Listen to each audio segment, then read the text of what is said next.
नमस्कार. शेत आपण सोलर नॉन मिक्सिंग डिव्हाइस जोडलेला आहे. यामुळे काय होतं की आपल्याला 100% गरम पाणी मिळतं. नॉर्मल सिस्टीममध्ये कसं असतं की एक पहिल्यांदा 2-3 बादली गरम पाणी येतं, नंतर थंड पाणी यायला येतं. या सिस्टीममध्ये तसं नाही होत, पहिल्यापासून शेवटपर्यंत गरम पाणी येतं. इथं आपण आता जोडणे बघूया. हा जो निळा कॉक बसवलेला आहे, या कॉकमधून थंड पाणी ह्या पाईप थ्रू ह्या सोलरच्या टाकीत जातं.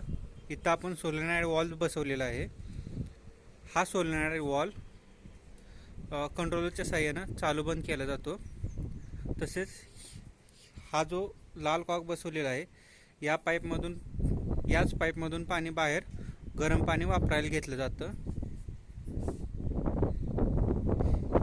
हा एकच पॉईंट मधून पाणी आत पण जातं आणि बाहेर पण येतं.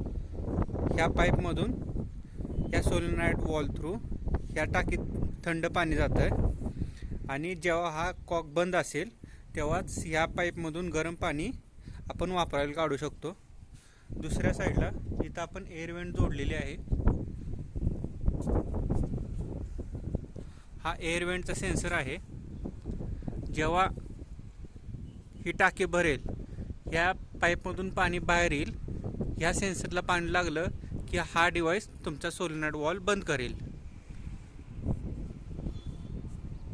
इथं आपण एअर वेंट काढलेली आहे आणि तो सेन्सर आहे.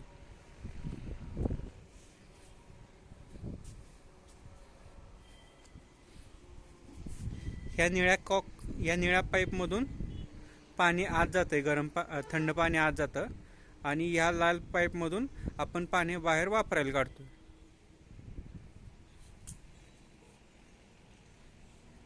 ह्या एकाच पाईपमधून थंड पाणी आत पण जातं आणि बाहेर पण येतं.